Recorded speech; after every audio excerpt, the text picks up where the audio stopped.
You're watching Let's Chat. Next weekend, November 5th and 6th, a huge event going on. You don't even have to leave your living room or your office for.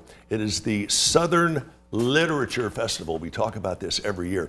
Linda Levan is here, and Linda is the executive director at Southern Lit Alliance. Linda, good to see you. Tell me your role in putting all of this together.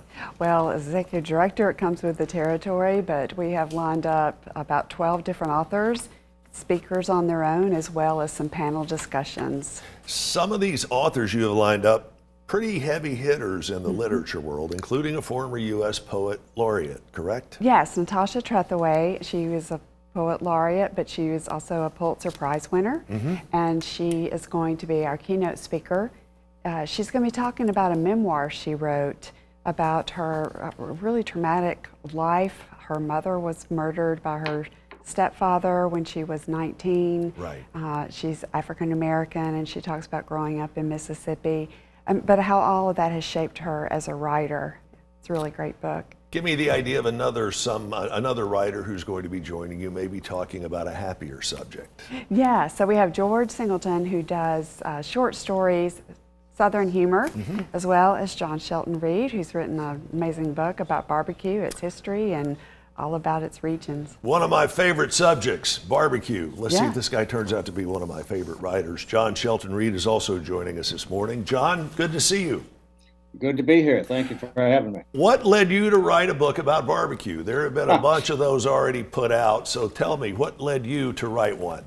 Right. Well, actually, this is my third book about barbecue. Just came out, though, from the University of Tennessee Press. I've been writing over the years, off and on, since actually 1988 about barbecue. And at some point, I realized I had enough in the way of stuff I'd already written to make a small book. So I put it together. There are about 24 pieces in here, starting with that one from 1988 and ending with a couple that I wrote especially for the book. But there's a lot to say about barbecue. Yes, there is. Barbecue is one of those things that everybody's got an opinion on. Is Memphis barbecue better than Carolina barbecue? Is that better than Texas barbecue? Everybody and their brother who's ever eaten barbecue has got an opinion. Most of them are wrong. John, what is your favorite? Not which one is best, what is your favorite? Well, I'm sitting here in Chapel Hill, North Carolina as we talk. So, my home stomping grounds. Yeah, well, I'm on the borderline between Eastern Carolina and Piedmont Carolina barbecue.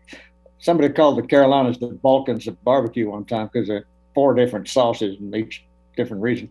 I think I prefer Eastern, if you push me, Eastern North Carolina barbecue. It's what everybody was doing 100 years ago. Sure, I have to agree with you. The Skylight Inn over in Aden, one of my favorites. I'm sure you've been there. You bet. There's a picture of it in the book.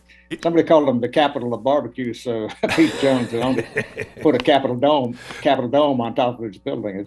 Pete Jones and his family have done more for that community and more for the world of barbecue than most people could ever shake a stick at, with the exception of you. John, we look forward to having your presentation there at the Southern Lit Festival. You hang tight for us for just a moment. Tell me what led you, as the director of this, to pull a guy who's written a barbecue book into the Southern Literature Festival. Well, John is just an amazing author, nonfiction, but has written so much about the South and the culture of the South, and so we just consider him a great Southern literature writer. And as all these authors are, many of them are members of the Fellowship of Southern Writers, an honorary organization, and we have had this festival with them for many years, since '82. And this is going on November 5th and 6th, and it is going to be strictly virtual on Zoom, correct? Yes, on Zoom or Facebook Live, and all you have to do is go to southernlitalliance.org, and you can register, and that way you get the Zoom link to hear all of them. southernlitalliance.org. Linda, thank you for joining us. John, you and I are going to have to talk some more about barbecue. Do we still have John? Yeah, you bet. You and I are going to have to talk a little bit more about barbecue. Unfortunately, we're going to have to do it a little bit further down the road. So John and I have a lot of mutual acquaintances in the barbecue world, no doubt about that. John, I will talk to you here over the coming days. Thank you so much for joining us and for taking part in the Southern Literary Festival. Give us the website again, Linda. Southern Lit, L-I-T, Alliance.org. SouthernLitAlliance.org. Sign up. You will get invited into the Zoom link, and you can also catch them on Facebook Live. We'll be right back talking about how music helps veterans suffering from post-traumatic stress disorder. It's a heartwarming segment. You don't want to miss it, and it is straight ahead.